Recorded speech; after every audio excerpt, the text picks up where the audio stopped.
Olá, pessoal, sejam muito bem-vindos e muito bem-vindas a mais um episódio dessa série que eu estou amando fazer, Show Enxaqueca é o nome dela. Aqui a gente vai falar sobre a sua jornada, sobre os caminhos possíveis para você vencer a enxaqueca como eu venci. E o episódio de hoje, ele é muito especial porque eu vou receber uma convidada mega especial, que é a doutora Maíra Soliani. Ela é uma médica anestesista, especialista em jejum terapêutico para tratamento de doenças metabólicas. Acho muito bacana o trabalho dela, porque ela, como anestesista, ela foi tendo contato com pacientes com diabetes, hipertensão, esteatose hepática, doença cardíaca, enfim, várias doenças metabólicas, e aí tem uma experiência muito legal para conversar com a gente. Teve enxaqueca também, ela vai contar disso.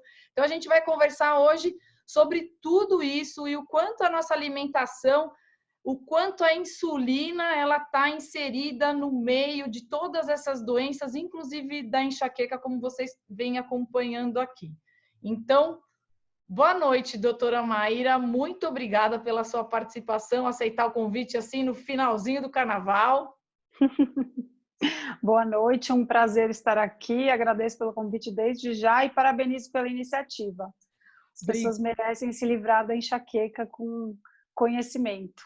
Que bom, né? Conta um pouquinho então da sua história, porque, né, você tem enxaqueca, como é que era e como é que você se livrou dela rapidamente aqui para o pessoal saber. Uma história árdua, pessoal. Desde os 9, 10 anos de idade, eu sempre fui daquelas que tinha enxaqueca. Não era muito frequente quando eu era pequena, mas quando eu tinha, era péssimo. Eu tinha fotofobia, tinha escotoma, eu tinha todos os sintomas de aura aí. Perdia o humor. Primeiro, eu sempre sou de falar muito. Quando eu começo a ficar quieta, aí tem. Então, eu sempre tive esses sintomas premonitórios aí da enxaqueca. E depois da faculdade, com a faculdade de medicina, todo mundo sabe, né? As horas, o estilo de vida de médicos residentes é o pior que existe no mundo. Se tem uma coisa que não é saudável, é um médico em aprendizado, em treinamento. Então, foi aí que as minhas enxaquecas atingiram um nível insuportável. Eu tinha 2 crises, 3 crises por semana. Se o plantão era ruim, então eu já sabia, já até me planejava de tomar a medicação para prevenir.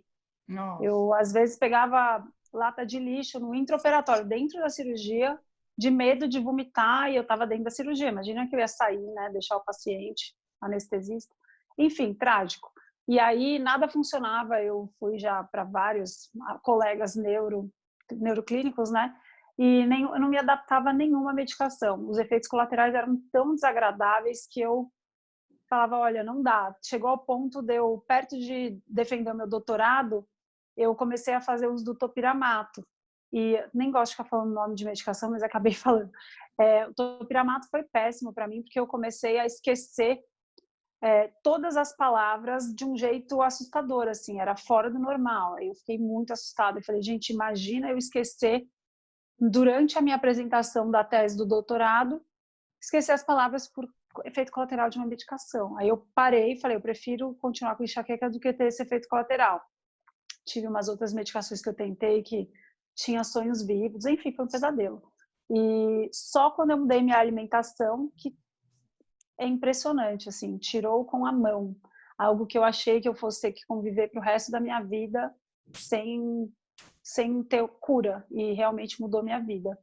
Então, a alimentação, desde aí, assim, foi um efeito colateral inesperado. Eu mudei minha alimentação para com outros objetivos e, de repente, cadê a minha enxaqueca? Então, isso foi uma bênção. O poder da alimentação. Você foi para low carb, cetogênica direto? Como que foi um pouquinho assim? Eu me deparei com Gary Taubes, minha melhor amiga me deu esse livro, minha melhor amiga que é radiologista, a Bibi, e esse livro eu fiquei obcecada por ele, e enquanto eu lia, eu aplicava. Então, não foi cetogênico, foi só low carb mesmo. Sim. E os efeitos foram impressionantes no humor, na disposição. Eu fiquei com muito mau humor no começo, uma má adaptação metabólica, já diz muito sobre meus antecedentes familiares, né? Então, eu tive todos os efeitos colaterais do início da dieta, de ensinar minhas mitocôndrias a se adaptarem a uma restrição de carboidrato. não contava gramas de carboidrato, eu só evitei os alimentos ricos em amido. Então, foi uma low carb tranquila, não foi cetogênica, não. Mas, assim, os efeitos foram impressionantes. Eu não acreditava, porque eu sempre tive dificuldade para ter resultado com dietas hipocalóricas, low fat. Fazia muito exercício, nunca nada funcionou para mim. Então, eu fiquei realmente impressionada com a falta de fome e com a facilidade com a qual eu obtive resultado. Eu falava, gente, não é possível, mesmo que eu não tivesse emagrecido, a minha disposição, minha casa tem 2 andares, então, assim, para subir, era uma preguiça. Eu olhava para aquela escada e falava, gente, vou ter que subir. De repente, eu mudei a dieta, eu subia correndo, eu nunca mais parei de subir correndo, eu tenho 2 filhos pequenos. Então, foi realmente uma mudança, assim, impressionante. Foi rápida? Foi rápido? Foi rápido. A mudança no humor e nos primeiros muitos quilos foi rápida. Depois dei uma estagnada, só que aí eu já tinha conhecido o Dr. Fung, já tinha mergulhado no jejum intermitente e o jejum fez totalmente diferença, porque eu tinha minha filha pequena, eu não tinha opção de fazer exercício.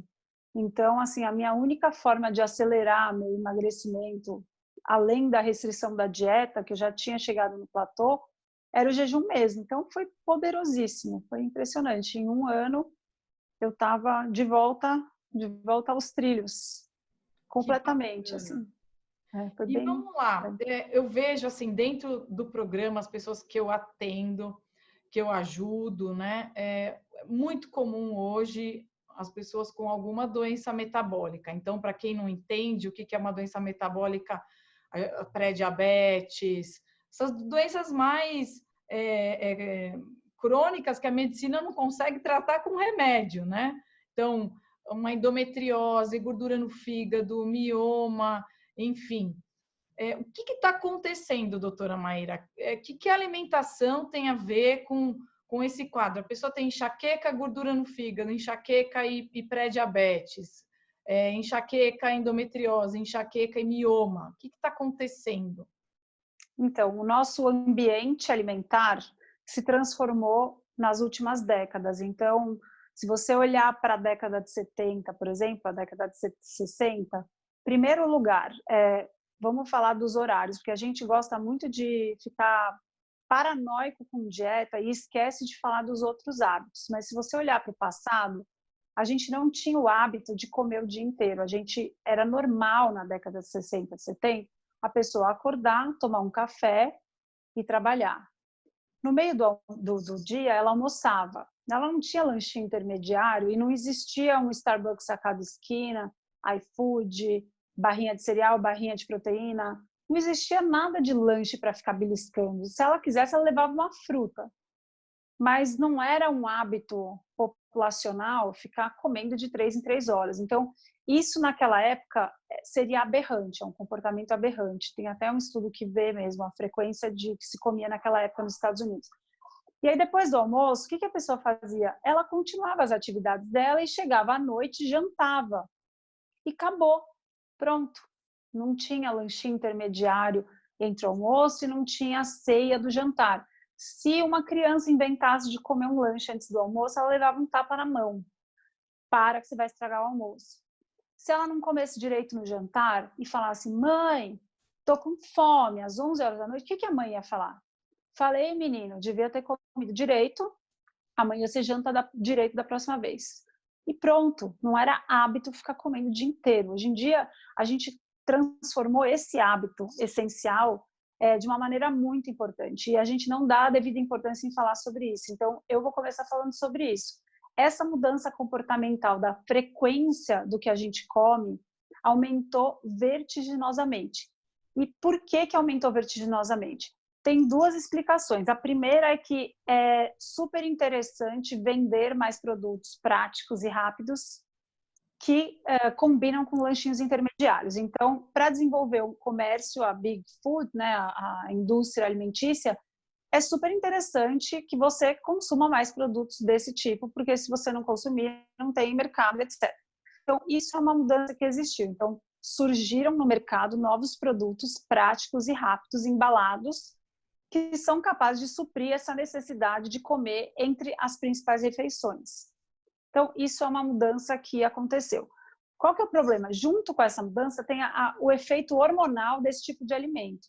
Então, não só a gente, na década de 60, não comia o dia inteiro, como a gente não comia esse tipo de alimento industrializado que não é comida de verdade. O que difere comida de verdade de um alimento processado? O alimento processado ele tem uma característica muito desvantajosa para nós, e a gente está sofrendo com isso, e aí eu vou responder sua pergunta depois de 2 horas. O alimento processado, ele aumenta o seu apetite por uma série de motivos. Uma delas, ele não tem as fibras que os alimentos costumam ter in natura. Então, por exemplo, uma fruta. Se você comer uma fruta, ela vai ter a própria fibra, o que retarda a digestão e vai liberando um pouco mais lentamente a quantidade de frutose que você tem quando você come uma fruta. Qual que é o problema? O que é a versão processada da fruta? É o suco. Quando a gente toma um suco de laranja, um suco de uva integral, um suco de sei lá o que espremido, de integral orgânico, sei lá, não importa a fonte do seu suco. O que é o suco? Ele foi retirado todas as fibras e ele é uma injeção aguda de frutose. Então, o que acontece? Quando a gente ingere esse tipo de alimento, esse é só um dos exemplos de processado, eu vou dar mais 2, mas enfim. Quando você toma um suco, o que acontece? Ele não tem a fibra é um jeito da natureza te proteger dos carboidratos que tem muito açúcar. Todas as frutas na natureza vêm com fibra, exceto o mel, que é frutose pura. Só que a gente tem que pensar que o mel ele não era vendido no supermercado. Você tinha que enfrentar as abelhas, colocar a mão dentro da colmeia para extrair um pouquinho de mel, e era sazonal. Então, vamos combinar que a proteção do mel não é fibra, é um pouco mais dolorosa do que isso, que são as abelhas. Fora as abelhas, todo o resto vinha com fibra. A gente tirou as fibras, processou o suco. Quando a gente toma o suco, ele passa com uma forma líquida, ele não avisa, ele não distende o seu estômago, ele não libera nenhum hormônio que avise o seu cérebro que você está comendo comidas que estão te deixando satisfeito. Então, esse mecanismo que a gente tinha de avisar sobre a saciedade desaparece. Todas as outras comidas processadas também têm essa característica. Então, por exemplo, a farinha de trigo. Farinha de trigo, você pega o trigo, você tira toda a proteína, tira toda a capinha, o envoltório de fibra que poderia te proteger daquele carboidrato simples lá, e aí ele é moído numa quantidade microscópica. Então, se você assoprar o trigo, ele voa igual o pó da cocaína, ele dispersa no ar bem fininho. O que isso significa? A capacidade da gente absorver o trigo nessa forma processada, que é a farinha de trigo, é muito maior. Então, quando você come um trigo processado, sem nada do envoltório protetor dele da natureza, processado, é exatamente isso que significa ser processado, a gente absorve toda a dose do trigo de uma vez só e tem os maiores efeitos glicêmicos e insulinêmicos que a gente poderia ter de um alimento. Então, isso é a comida processada, são quantidades e combinações que não existem na natureza e por isso nós não somos capazes de lidar com esse tipo de alimento de uma maneira fisiológica, saudável, o que resulta em abusar de quantidade e abusar de não termos esse mecanismo de saciedade ser ativado com esse tipo de alimento. Então, você come um donut, outro donut, uma caixa de bis, um bolo inteiro sem parar de conseguir comer. Por quê? Porque esses mecanismos de saciedade, que é distender o estômago, que tem bastante fibra, demorar para digerir, porque tem bastante gordura, que tem bastante proteína, tal. A gente eliminou tudo isso, porque comida processada é muito carboidrato com muita gordura ruim. Tudo isso vai alterando o ambiente. Então, junta 2 hábitos péssimos, que é comer o dia inteiro. Que tipo de alimento? Processado. Isso vai fazendo com que, de acordo com a sua genética, as mais diferentes doenças crônicas se manifestem, vindo de um hábito péssimo alimentar que desencadeia um aumento de insulina, que aumenta a inflamação e pode desencadear uma série de doenças que aí varia de acordo com a sua história. Então, é basicamente o poder da alimentação, o ambiente que a gente criou na vida moderna, ele dificulta bastante a nossa capacidade de não adoecer com esse tipo de alimento ao qual não fomos preparados para saber lidar mesmo, tanto em quantidades no cérebro, no sentido de saciedade, de desencadear vício alimentar mesmo, dependência química em açúcar, quanto no resto, porque a gente acha que o cérebro está separado do resto do corpo, mas se faz mal para a sua cintura, se aumenta o acúmulo de gordura em volta do fígado, do pâncreas, também está inflamando o seu cérebro. Então, tudo isso é a mesma coisa. São péssimos hábitos. Então, vamos lá. Muita glicose, muita insulina, o pâncreas fica sobrecarregado. Como é que começa a nascer a pré-diabetes? Então, do jeito que eu já estava contando para vocês dos nossos novos hábitos, é muito fácil de entender. Porque a gente começa a comer. De manhãzinha, você acorda e come uma tapioca com requeijão light. O que você fez? Você fez um pico gigante de glicose no seu sangue e para isso o seu pâncreas, que funciona, responde com um pico à altura de insulina para normalizar essa quantidade de glicose que você injetou agudo no seu sangue. Tapioca digere super fácil, igual a farinha branca, tapioca, mesma coisa, tá? Açúcar também. Então você tomou um copo de suco de laranja também para o seu café da manhã natural. Então, o que acontece? Esse primeiro momento do seu dia, bastante glicose. Aí, queda da glicose, porque foi muita insulina, você vai ficar com fome de novo. Você vai comer outro lanche. E o que tem de lanche fácil no seu trabalho? Não vai me falar que tem ovos mexidos, porque eu sei que é cookie, barrinha de cereal, etc. Ambiente, prático. O que acontece? Mais uma vez você comeu e fez um pico de glicose. Agora, aí vai chegar, você vai estar com fome. No almoço, você vai comer arroz, feijão, batata e macarrão. Aí vai fazer outro pico. Então, isso, vocês já cansaram de ouvir eu falar de metade da refeição do dia. Vocês imaginam passar 40 anos comendo com esse hábito aí e aos fins de semana abusar de álcool e ainda comer um monte de açúcar. Então, a resistência insulínica, por exemplo, ela não surge de uma hora para outra. Não é uma doença aguda que você pegou um resfriado porque foi submetido a uma exposição de, sei lá, qualquer vírus. É uma exposição lenta e crônica que vai expondo o seu corpo diariamente a quantidades muito grandes de insulina, e isso, ao longo dos anos, vai fazendo que você fique resistente a essa insulina. Então, primeiro você precisa expor o seu corpo a quantidades absurdas de glicose e, consequentemente, de insulina. O seu pâncreas ainda funciona, ele libera insulina de acordo para normalizar os seus níveis de glicose. Só que, ao longo do tempo, a insulina em altas quantidades, ela vai gerando uma resistência. Qualquer hormônio, se ele for... Os hormônios são pulsáteis no nosso corpo. Se a gente começar a expor o nosso corpo a níveis muito elevados e constantes do mesmo hormônio, não é só com a insulina, qualquer outro, a gente começa a adquirir uma resistência, que é uma forma de proteção do nosso corpo. Então, para se proteger dos níveis tão altos de insulina que você expõe o seu corpo diariamente por comer tanto e tantas vezes ao dia, você começa a ficar resistente. E aí o primeiro estágio que a gente chama primeiro, depois da hiperinsulinemia, você começa a ficar resistente à insulina. Aí, de repente, você chega no seu médico e a sua glicemia está 98, 101, 105 e a sua insulina já está alta. Seu médico vai falar assim, nossa, ó, tá pré-diabético, cuidado, hein? Precisa fazer exercício e evitar gordura. Então, a gente escuta esse tipo de orientação para uma população que já está pré-diabética, que, assim, a diferença entre um pré-diabético e um diabético, 5 anos, tá? Então, assim, a única diferença é que o diabético tem 40% de pâncreas que já não funciona mais. Mas é a mesma doença. Se a gente começar a enxergar esse contínuo, que é a resistência insulínica, como a mesma doença, a gente vai conseguir ajudar muito mais pessoas. Então, para uma pessoa que está pré-diabética, ela não pode receber uma orientação dessa mais hoje em dia. A gente tem estudo suficiente há mais de 10 anos mostrando o que está acontecendo com os diabéticos e com os pré-diabéticos. É a mesma doença, só que a gente consegue reverter esse quadro de pré-diabetes muito mais fácil. E o melhor, evitar que a pessoa chegue a ficar diabética. Com uma simples informação, se você está pré-diabético, você já é resistente à insulina, você está com altas concentrações de insulina no seu sangue, você precisa abaixá-las.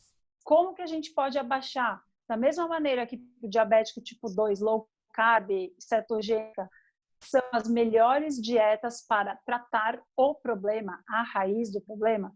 Se a gente fizer a coisa certa, que é considerar o pré-diabético como tendo a mesma doença, a gente já vai saber também que a melhor recomendação em termos de dieta é parar de consumir carboidratos nessa quantidade obscena que somos orientados a comer. E sem falar na dieta agora, sem ser low carb cetogênica, que é o padrão ouro para esse tipo de paciente. Diminuir a quantidade de vezes que você come ao longo do dia também é um tratamento muito eficaz, que é aumentar a sua janela do jejum intermitente. Então, esses dois tratamentos são poderosos e eles tratam a raiz do problema, que é a insulina elevada. Insulina elevada não é só o diabetes que ela causa. Por exemplo, um deixa eu fator só de fazer uma crescimento. pergunta para você aqui. Pode fazer. Então, vamos lá. Eu sou uma paciente. Eu quero saber como é que está a minha insulina. Eu vou lá no laboratório, né? Estou com curiosidade para saber se eu já tenho uma resistência à insulina ou não. Eu vou lá no laboratório, se eu tiro a minha glicemia em jejum, deu 90. Isso não te traz nenhuma informação, correto? Valor isolado Valor não isolado. significa... A gente precisa analisar um todo. E o que a gente costuma, pelo menos, precisar, no mínimo, é a insulina pareada. Então, não adianta nem você falar, colhi glicemia hoje, o ideal é que você olhe os dois, insulina em jejum e glicemia em jejum, que você possa, pelo menos, fazer o cálculo do Roma. É super importante que a gente saiba fazer esse cálculo, e é simples, é insulina vezes glicemia dividido por 405. O que é um Roma normal? Menor que 1, igual a 1. A gente quer isso.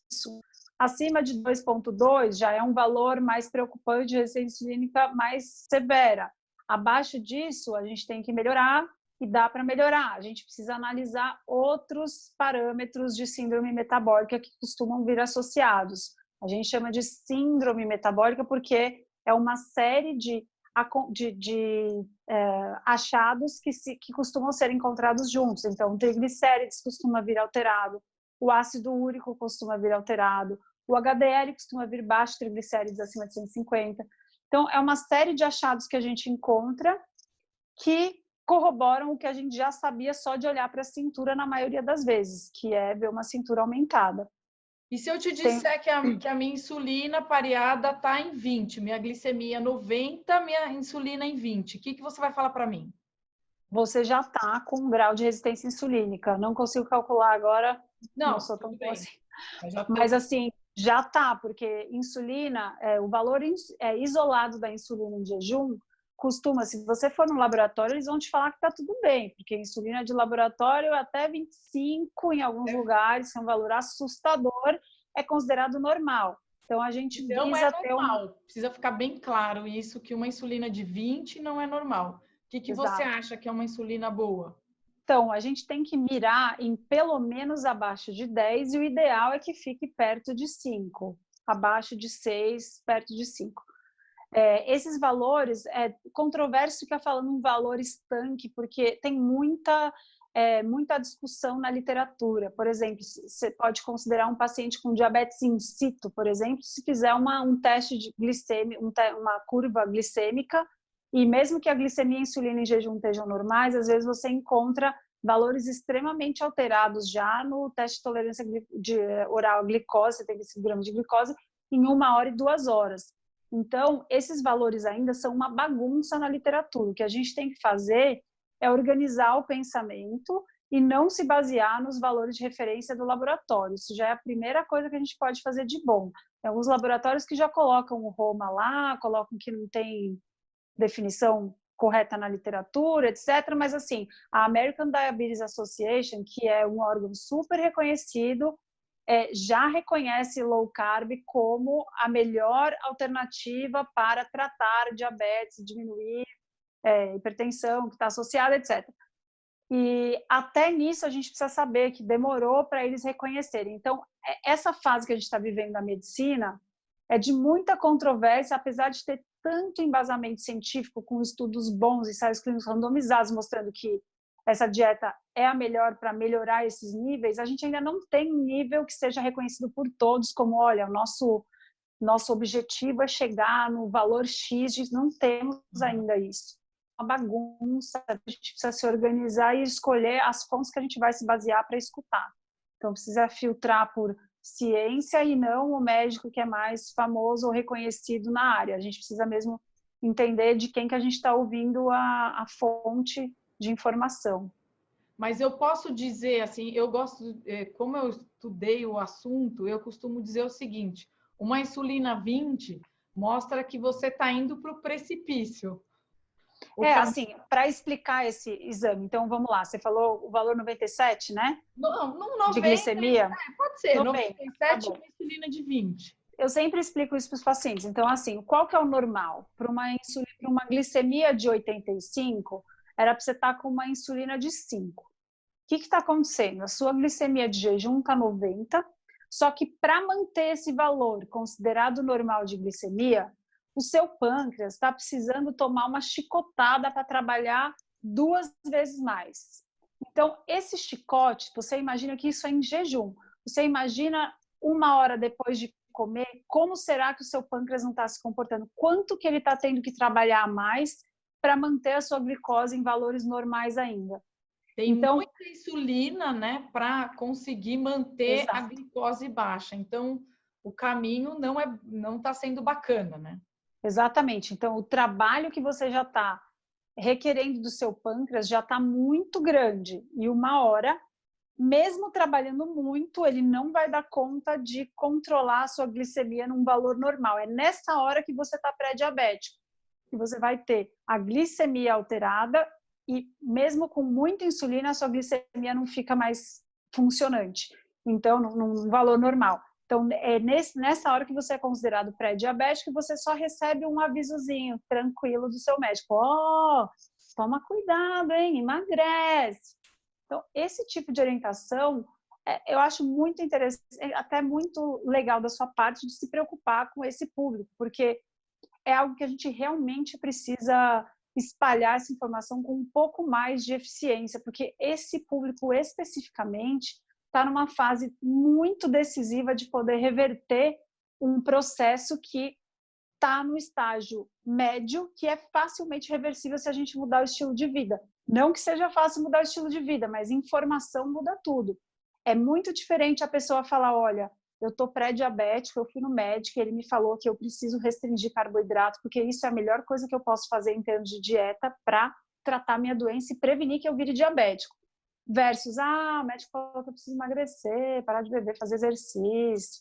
Olha a diferença. Então, assim, mandar uma pessoa emagrecer, como? Não sei, vai lá, faz mais exercício, não dá certo, mas faz mais exercícios, que é o que eu tenho que te falar. Então, é esse tipo de informação que a gente precisa mesmo conseguir espalhar e falar com mais propriedade. Pré-diabéticos, considerem-se com a mesma doença de um diabético, porque você tem resistência insulínica. Então, o que você precisa fazer? Parar de comer o dia inteiro e, para isso, você precisa restringir carboidrato, porque se você não restringir carboidrato e açúcar, você vai ter fome o dia inteiro. Então, você não vai conseguir emagrecer com fome. Exatamente.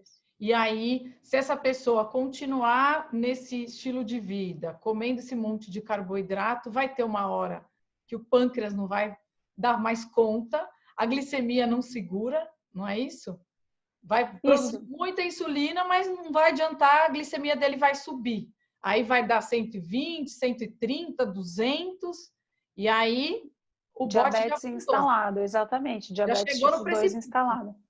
Isso, e nem é precipício, é isso que é bom da gente falar aqui, que até o diabetes tipo 2, isso assim, os médicos como eu, não foram treinados para aprender a orientar os pacientes dessa maneira. E a gente aprendeu na faculdade que diabetes tipo 2 é uma doença crônica e irreversível. A gente aprendeu assim, a gente foi treinado assim, e é assim que continuam ensinando na faculdade. Então, primeira coisa, não condene o seu médico, tá? Ele não tem obrigação, assim, lógico, ele tem obrigação de estudar, etc., mas não é culpa dele, ele não está fazendo isso para te machucar e te manter doente. Ele não trabalha, médico não ganha com a indústria farmacêutica é outra entidade. Então, essa teoria da conspiração de ficar culpando o médico também não acho legal. A gente não foi treinado para isso, em primeiro lugar.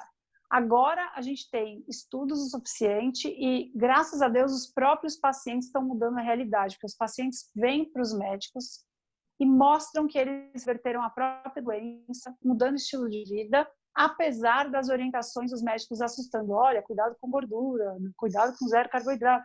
Todo esse tipo de dogma que a gente aprendeu na faculdade, a gente está conseguindo superar ao ver os pacientes e outros médicos espalhando informação de qualidade. Então, isso é super importante. Outra coisa que a gente aprendeu, que diabetes não tem cura. Então, a gente precisa entender que tem. Então, se você recebeu o diagnóstico de diabetes tipo 2, saiba que existe pelo menos como você melhorar. Lógico que você precisa de uma avaliação, você precisa ver se as suas células beta ainda estão funcionando, se o seu pâncreas ainda está fabricando a quantidade de insulina que você precisa. E isso daí você precisa de uma avaliação de médico e precisa mudar a sua dieta, estilo de vida com o médico junto, porque se você é diabético 2, você já deve estar usando hipoglicemia antioral ou insulina, então você precisa de ajuda. Agora, é muito importante você saber que tem como você se sentir melhor e melhorar o seu diabetes. Se você usa 150 unidades de insulina por dia, tem como você precisar de menos da metade, tem como você até deixar de precisar de insulina, tem como você deixar de usar todas as suas medicações, depende em que grau você está, mas até isso a gente conseguiu mudar vendo o poder do estilo de vida e da alimentação. Então, é algo muito mais poderoso do que nós aprendemos na faculdade e é incrível, e isso que é a alegria de poder ser médico na década nos anos 2020. E isso, assim, a ADA, né, que é a Associação Americana de Diabetes, ela publicou em abril do ano passado, não foi? Oficialmente, né, recomendando que a low carb é a melhor estratégia para o manejo nutricional da diabetes tipo 2.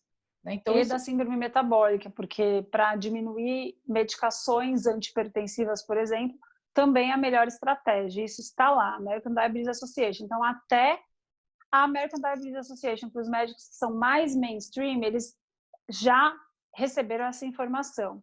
Então, agora é uma questão de tudo demora. Então, a gente tem que ter um pouco mais de paciência, ou você que tem informação, você pode transformar a sua saúde antes de esperar toda a realidade mudar.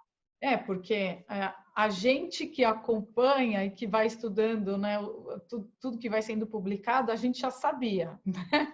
Você já sabia, doutor Souto já sabia, doutor Alexandre Feldman já sabia, todo mundo sabe. Mas a hora que a ADA vai e coloca, né, publica um guideline, isso agora que vai começar. Ainda tem médico que nem tem noção disso ainda. Eu vejo algumas pessoas que me falaram assim: eu fui no endócrino, tô com esse caso aí do insulina 20, o médico falou que tá tudo bem. E não é por aí. Mas eu acho que essa realidade vai mudar, viu? Agora parece que eu não sei se ela é da American Diabetes Association, eu acho que é de lá. A presidente da American Diabetes era diabética, e diabética tipo 2. E ela fez low carb e ela deixou de usar medicação. Se eu não me engano, ela parou de usar insulina já, e eu não sei se ela está com alguma medicação via oral, mas enfim. Ela deixou de precisar. Justo ela. Tem uma entrevista, inclusive depois eu te passo o link. Tem uma entrevista dela contando como foi ela perceber que esse tipo de informação já estava disponível, e quando ela aplicou nela mesma, a primeira coisa que ela ficou impressionada foi na falta de fome que ela sentiu. E, assim, eu achei que essa notícia foi agora no começo do ano, foi a doutora Janaína Endócrino, que é maravilhosa. Se você é diabético e não conhece ela, você precisa conhecer. Ela entende tudo sobre isso. E ela que me mandou esse link. Ela falou, olha que maravilhoso, porque justo a pessoa certa, que está no lugar certo, reverteu ou colocou o diabetes dela em remissão com essa dieta. Então, assim, eu acho que as coisas vão dar uma acelerada a partir de agora, porque ela está numa posição de influência bem grande e foi beneficiada por essa mudança de estilo de vida. Então, eu acho que tem tudo para dar certo. Depois eu te passo o link. Ótimo, vou adorar. Eu quero te fazer uma pergunta. Então, insulina alta, que mais que ela causa? O que tem relação, por exemplo, com a pressão arterial? Todo mundo acha que a pressão arterial ela tem a ver uma relação direta com o sal, com o sódio, na verdade. E aí, qual que é a relação da pressão arterial com a insulina? Então, o primeiro efeito colateral de quem começa low carb e tem doenças associadas e já toma, por exemplo, síndrome metabólica, que a pessoa já tem hipertensão arterial, ela pode sentir exatamente isso. Ela pode sentir uma fraqueza, um mal-estar relacionado a excesso de medicação, porque a pressão dela melhorou. Esse costuma ser a primeira medicação que eu tenho que manejar, ou diminuir, ou tirar dos pacientes que começam com esse estilo de vida. Por quê? Porque em níveis altos de insulina, no rim, a gente retém mais água e retém mais sal. Quando a gente começa essa dieta, os níveis de insulina diminuem bastante. Eu aplico protocolos de jejum bem longos e os pacientes que começam com os protocolos de jejum mais poderosos assim, eles têm um efeito mais pronunciado ainda. Então, a insulina cai e junto a pressão vai diminuindo porque os níveis, a diurese aumenta, a excreção de sal aumenta, porque a insulina nos rins ela tem essa ação de aumentar a diurese, aumentar a excreção de sal. Então, é por isso que a gente correlaciona tanto da melhora desse sintoma com a mudança da dieta, porque você, regulando a insulina, você regula os níveis pressóricos na maioria dos pacientes. E muita gente acaba tendo essa ideia contrária, né? De que, eu tô com pressão alta, eu preciso parar de comer sal. Então, Isso. ela precisa parar de comer carboidrato para não elevar tanto a insulina e não reter tanto sódio nos rins. Exatamente. Só 10% da população hipertensa tem uma resposta de aumentar a pressão com sal, com o consumo de sal. E mesmo assim, isso daí é para uma população que já é hipertensa e é minoria. Então, para uma população normal, temer o sal é simplesmente falta de informação. Mais uma vez, como médica, esse é um dos dogmas, mais um dos dogmas que a gente precisa abandonar depois de estudar, para entender que o mito do sal é baseado em estudos observacionais, que não tem muita qualidade. Tem um estudo coorte muito bom, já meio velho até, que ele mostra que a correlação, a mortalidade do sal é uma curva invertida em U. Então, pouco sal aumenta a mortalidade para a população normal. Então, é uma péssima ideia e eu aprendi isso, que o sal é prejudicial. Eu falava para os meus pais, tira o saleiro da mesa, porque isso é fator de risco para a hipertensão. A gente aprendeu assim, então vai demorar bastante até todo mundo ter acesso a ler esse tipo de artigo, entender que tipo de ciência que a gente foi exposto, que tipo de interpretação de texto que a gente teve, que a gente não aprendeu a enxergar esse tipo de informação de uma maneira mais crítica. Medicina baseada em evidência faz muito bem à saúde, principalmente dos médicos. Inclusive, o Dr. José Neto tem um curso fantástico que é uma ferramenta incrível para qualquer médico, e quando a gente cuida de um médico, a gente cuida indiretamente de muito mais pessoas que estão relacionadas a eles. Então, é algo muito importante hoje em dia que a gente tenha essa formação um pouco melhor. E a gordura no fígado, onde entra nessa história? Então, a gordura no fígado, ela é um achado que faz parte dessa síndrome metabólica. A gente muitas vezes, sem fazer ultrassom, a gente já sabe, por ver enzima hepática, por ver triglicérides elevado, insulina elevada, a gente já fala, certeza que nesse ultrassom vai vir esteatose hepática. E é isso que a gente encontra. A esteatose hepática é um mecanismo esse acúmulo de gordura no fígado é o que piora a resistência insulínica.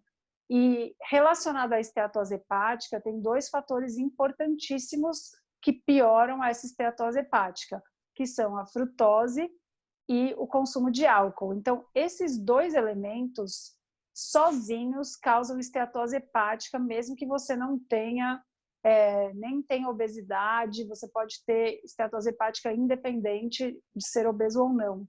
Muito suco e... Exatamente. Açúcar. E fruta natural também, não é? Também. Frutose, como eu falei no começo, frutose é o açúcar que adoça as frutas, é o que confere o sabor doce das frutas e é a parte mais doce dos carboidratos, porque arroz, por exemplo, ele é cheio de glicose, de amido. É um monte de molécula de glicose junta. Agora, os carboidratos mais doces, eles são com a frutose, que é muito mais doce que a glicose do açúcar, tá? E o açúcar de mesa, que você está acostumado a falar açúcar, ele é uma mistura de 50% de glicose com 50% de frutose. Então, o consumo independente de frutose, mesmo que você tenha uma dieta low fat, que você seja vegano e ache que você está saudável, porque tal, vegano também consome muito grão, então não dá nem para falar isso, que ele não come muita glicose. Veganos comem muita glicose e muito açúcar, porque açúcar é vegano, né, pessoal? Então, essa história de achar que vegano significa saudável é uma história muito mal comunicada pela mídia. Mas, enfim, a gente estava falando de esteatose hepática. Então, a frutose é um fator independente de piora e de até o Robert Lustig publicou um artigo recente aí falando sobre um dos metabólitos da frutose que é um fator independente de causar esteatose hepática. Então, por isso que a gente tem tanta incidência de esteatose hepática, inclusive em crianças, e essa epidemia não para de aumentar. Nos Estados Unidos, a principal causa de transplante hepático, indicação de transplante de fígado, vai virar agora esteatose hepática e não por álcool. Então, isso é super grave, cirrose por gordura e não por álcool. Isso é um resultado bem chocante dessa epidemia de síndrome metabólica que está espalhada pelo mundo. Então, isso é um dado bastante impactante em relação ao impacto da nossa alimentação, do quanto ter xarope rico em frutose e açúcar em tudo, desses produtos industrializados, pode ter um impacto péssimo na nossa saúde. Então, o que você está falando é que a gente tem uma alta da insulina por causa dessa bomba de frutose ou de álcool que a gente está recebendo. Rapidamente, o corpo vai transformar isso em estoque de gordura para poder armazenar e está dando tanta pane que está armazenando até nos nossos próprios órgãos. Por isso que para uma gordura lá no fígado, é isso? E excesso de insulina alta, ela impede que você queime gordura.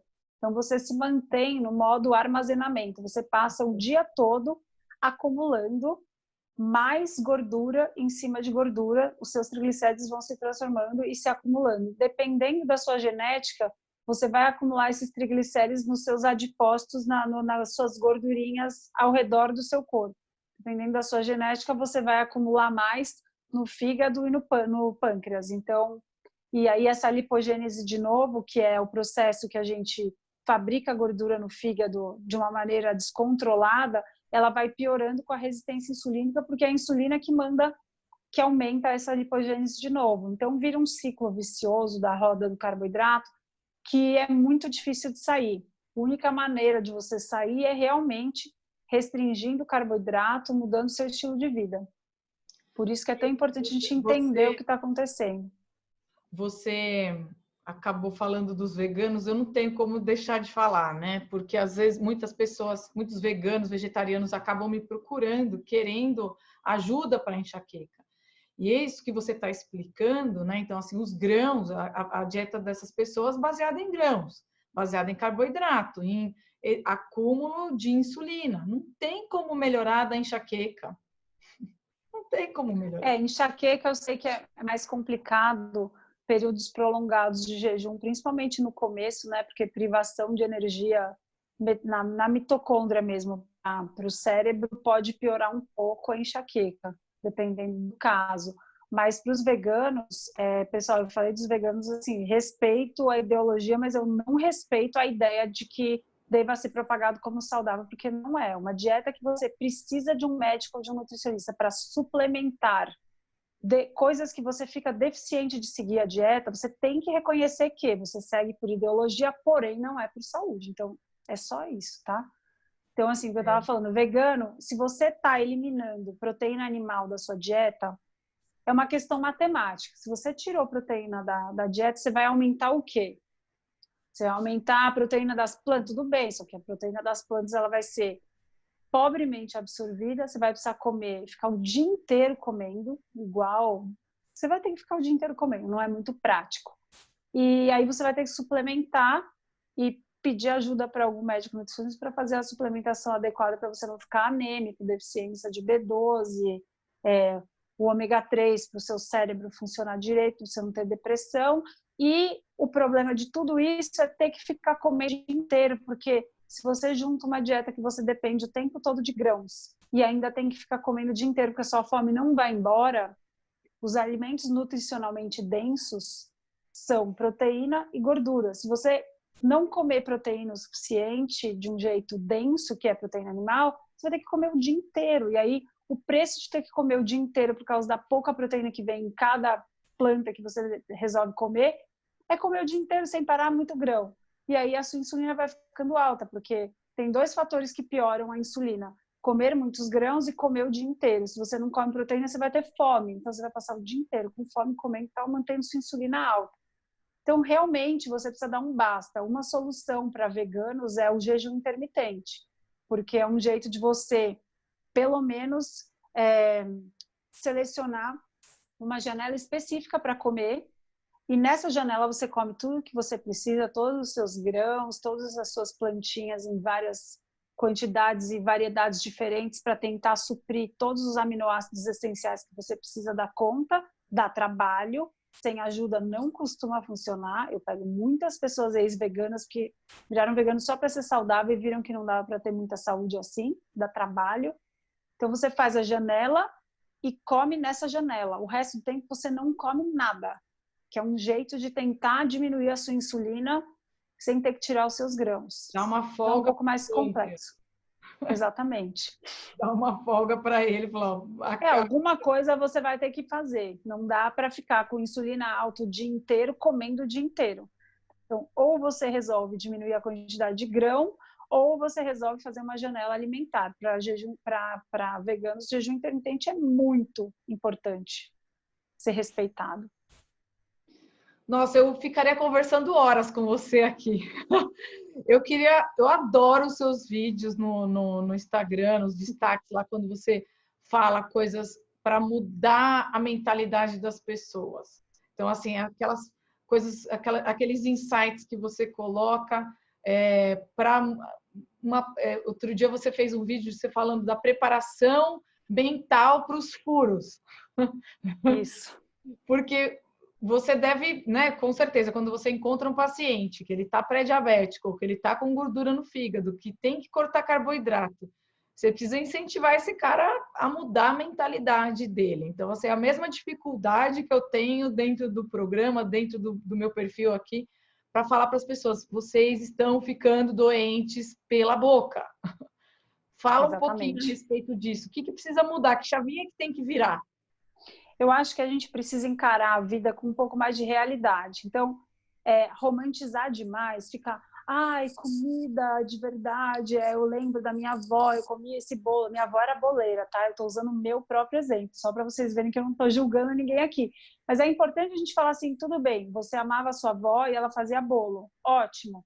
Você não precisa comer um bolo para lembrar da sua avó. Então, a gente precisa tentar ser menos romântico com comida, gente, porque a comida adoece. Esse tipo de alimento processado, cheio de açúcar, ele traz uma série de consequências para a sua saúde, inclusive mental. Então, a gente perde a capacidade de tomar boas decisões quando a gente come muita comida processada.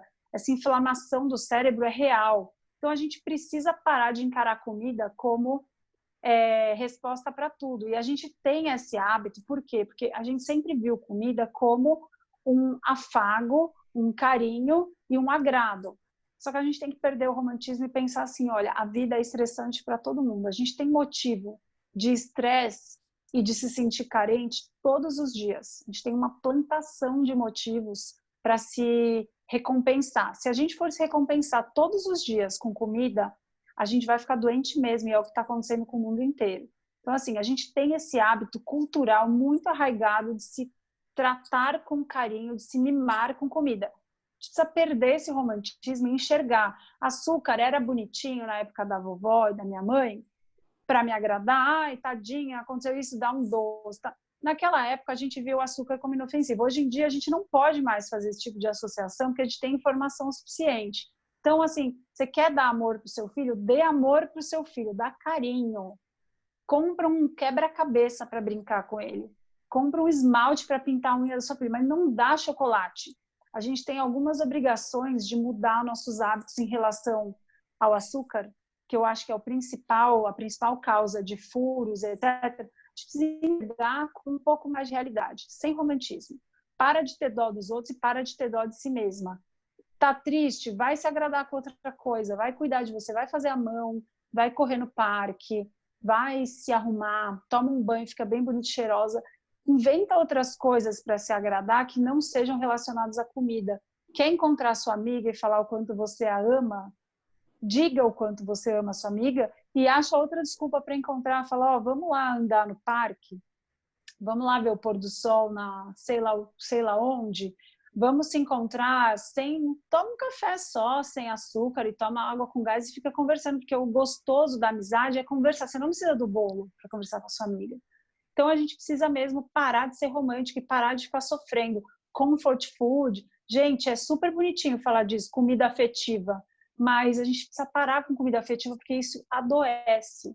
E daqui uns anos vai ser vergonhoso ficar enfiando comida, açúcar para filho dos outros, para pessoas que estão tentando emagrecer, para pessoas diabéticas. Vai ser uma ofensa e uma falta de respeito. Ainda não é. Mas pensa que o cigarro, há muitos anos atrás, era bonitinho fumar, médico fazia propaganda de cigarro e estava tudo bem. E quando até postei outro dia um vídeo do Paulo Maluf quando vetou fumar em... Então, assim, a gente precisa aprender com o passado. Cigarro era bonitinho há uns anos atrás. Não é mais. Todo mundo sabe que cigarro faz mal. Quem fuma hoje em dia fuma porque quer, mas sabe. O açúcar vai ser igual. Então, a gente precisa ter um pouco mais de... assim, usar essas informações a nosso favor com menos romantismo. Para de mimimi. E é por isso que às vezes eu fico mandando umas bronquinhas lá pelo meu Instagram, porque eu sou meio brava. A gente precisa mesmo perder o romantismo. Todo mundo é assim. Outro dia minha filha fez um exame lá, ficou chateada, tal. Sabe que o meu inconsciente, assim, a minha resposta inata, sem parar para pensar, sabe qual foi? Nossa, eu vou parar na padaria e dar algum negócio para ela. E olha que eu não tenho esse hábito, mas foi um negócio assim, aí que a gente vê como é arraigado na nossa cultura. A gente aprendeu, viveu assim. Então, é algo muito forte que se a gente não tiver informação suficiente, não tiver cercado por pessoas que possam nos ajudar, a gente volta aos nossos hábitos antigos. Então, não existe chegar lá com mudança de hábito. Existe aquela eterna vigilância. Você está cercado por boas informações, por bons guias, por pessoas que te influenciam positivamente? Ótimo, continue. Você está cheio de péssimas influências, muda o seu ambiente, porque não dá para mudar hábito sem mudar o ambiente. Aí nesse dia eu olhei e falei, nossa, olha que absurdo. Eu estava pensando em recompensar minha filha de um sofrimento com açúcar. Tudo que eu falo contrário no Instagram. Aí eu peguei e fui numa farmácia, falei, filha, vamos escolher o esmalte mais maravilhoso que você encontrar. Ela escolheu um esmalte lá, a gente foi para casa, ela ficou feliz da vida e pintei a unha dela. Então, assim, eu não deixei de dar carinho, não deixei de dar amor, mas eu usei a informação que a gente tem hoje em dia ao meu favor e deixei de criar um laço que é evitável para o futuro, para as próximas gerações. A gente que já foi criado nessa associação vai ser muito mais difícil. Então, a gente precisa ficar eternamente vigilante, lembrando, olha, as minhas escolhas de sopetão, a gente não tem tempo para parar para pensar. Então, a gente precisa ter tempo para parar para pensar e falar, da onde está vindo essa vontade? Será que eu devo atender? Será que é a melhor coisa eu me recompensar de um estresse emocional com açúcar? Não vai desencadear a minha enxaqueca? Será que eu quero ter dor de enxaqueca e piorar a minha, sei lá, o meu encontro amanhã com os meus amigos e parar de brincar com os meus filhos por causa de uma crise, de um negócio que eu quis me agradar, que era evitável? Então, aos poucos, a gente vai mudando, mas não é de uma hora para outra. Mudar hábito não é igual tomar um remédio. Dá muito mais trabalho, só que a recompensa também é muito mais gratificante e duradoura, porque você deixa de precisar depender de alguém ou de alguma substância. Mas é algo que a gente precisa ir diariamente tendo paciência, mas também encarando com realidade. Não dá para ficar querendo se agradar o tempo inteiro com comida. Pode aplaudir de pé? Que eu também sou meio brava igual você. Adorei esse exemplo. Vou aplicar com a minha filha, porque eu também de vez em quando acabo... então tá, então deixa ela comer um chocolatinho aí, porque, né, tadinha dela. Mas, assim, minha filha, óbvio, tem uma alimentação bem, bem diferente da grande maioria das crianças. Mas, às vezes, a gente acaba caindo nessas armadilhas. Adorei o exemplo. Muito bom mesmo, muito legal. Muito legal. Eu acho que com criança a gente não pode... Eu, pelo menos, eu escolhi ser feliz. Não adianta tentar brigar na escola, eu já tentei, não dá certo. Não adianta tentar brigar com a escola, brigar com os avós. Toda criança tem avó, atrapalhar. Então, assim, parei de sofrer. Com escola, com festinha infantil, com vó, não, eu não esquento. Agora, na minha casa, eu limpei o ambiente. Então, assim, eu não tenho porcaria na minha casa. Se minha filha tá com fome, tem comida. Se ela não quiser comer comida, ela não tá com fome, então não tem o que ela comer. Então, ela aprendeu e é o exemplo mesmo de ver a gente. Outro dia ela me viu igualzinho comendo... aqui em casa, igualzinho. E eles veem a gente comendo algumas coisas que assim, joelho de porco. Poxa, meu filho come joelho de porco, meu filho tem 2 anos, ele gosta de joelho de porco com repolho.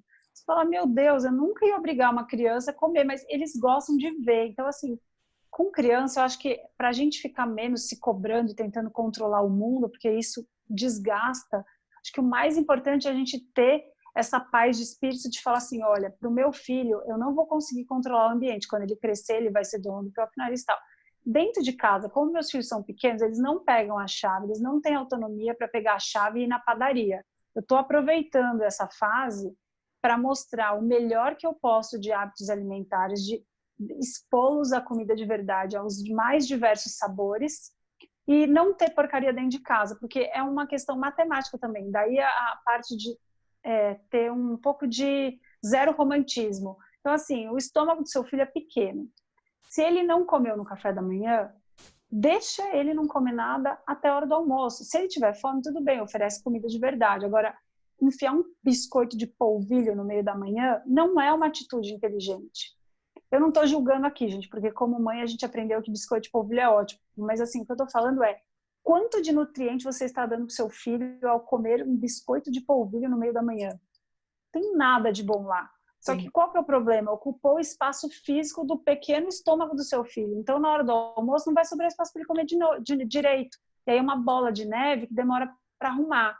Então, se você está nesse caso, que você enfia um monte de porcaria porque você acha que seu filho não pode ficar sem comer, na hora de arrumar, você vai sofrer um pouco. Você vai se sentir mal, se sentir culpada. Meu filho vai ficar com fome numa refeição. Ele não vai morrer. Não ofereça lanches porcaria. Tire porcaria da sua casa, porque aí uma hora ele vai falar, cara, eu tô com fome, o que tem para comer? Comida. Se eu não comer comida, não vai ter o que comer. Ótimo, pronto. Você acabou de começar a organizar a alimentação do seu filho dentro de casa. Então, eu acho que assim, tirar o romantismo, bota a criança para aprender a comer, garanta em casa, porque fora, nenhuma mãe merece tentar controlar fora, porque o mundo está muito atrasado, vai demorar muito para as coisas começarem a arrumar. Muito bom, é isso mesmo. É difícil pra caramba. Doutora Maíra, você atende em Campinas? Atendo em Campinas. Que bacana, mais em algum lugar? Não, só... Não, só Campinas, tem uma clínica que eu sou muito feliz lá para reverter essas doenças metabólicas, tem muito o que fazer. Até é muito gratificante como médica poder ter sido acordada pelo Gary Taubes a tempo de conseguir ajudar bem mais pessoas. Então, é um prazer enorme poder cuidar dos pacientes que precisam de ajuda. E como é que a gente te encontra nas redes sociais? No Instagram, você está como doutora.maíra Soliani. Exatamente, @doutora.maíra Soliani. Em breve um canal do YouTube, mas só isso. Em breve. Ah, que legal. Muito bom. Olha, gratidão enorme por esse bate-papo. Amei Nossa, não sei nem como que eu falo para você o tanto que eu adorei. Logo, logo a gente conversa de novo, né? Vamos repetir aí mais bate-papos aí para levar a informação da melhor qualidade para as pessoas, baseado sempre em evidências científicas. Exatamente. Muito obrigada pelo convite. Foi um prazer enorme falar sobre assuntos tão importantes que mudam a vida de tantas pessoas. E parabéns, de novo, desde já, por conseguir conscientizar tantas pessoas a acordarem para um novo estilo de vida que devolve saúde. E o mais importante de devolver saúde é devolver o poder que cada um tem sobre a própria saúde, de não depender de um médico ou de outra pessoa para devolver a saúde de volta mesmo. Então, parabéns mesmo pelo seu trabalho. Obrigada, doutora. Obrigada mesmo. Vamos lá. Então, pessoal, não se esqueçam de entrar no canal Vencendo Enxaqueca lá no Telegram. Deve ter algum botão aqui embaixo desse vídeo, em algum lugar dessa tela, tem um link para você entrar no canal do Telegram. Deixa aqui os comentários, o que você achou desse episódio, dessa entrevista com a doutora Maíra. Um grande abraço e até o próximo episódio dessa série. Tchau, pessoal. Vencendo a Enxaqueca. Um beijo, doutora. Tchau, tchau.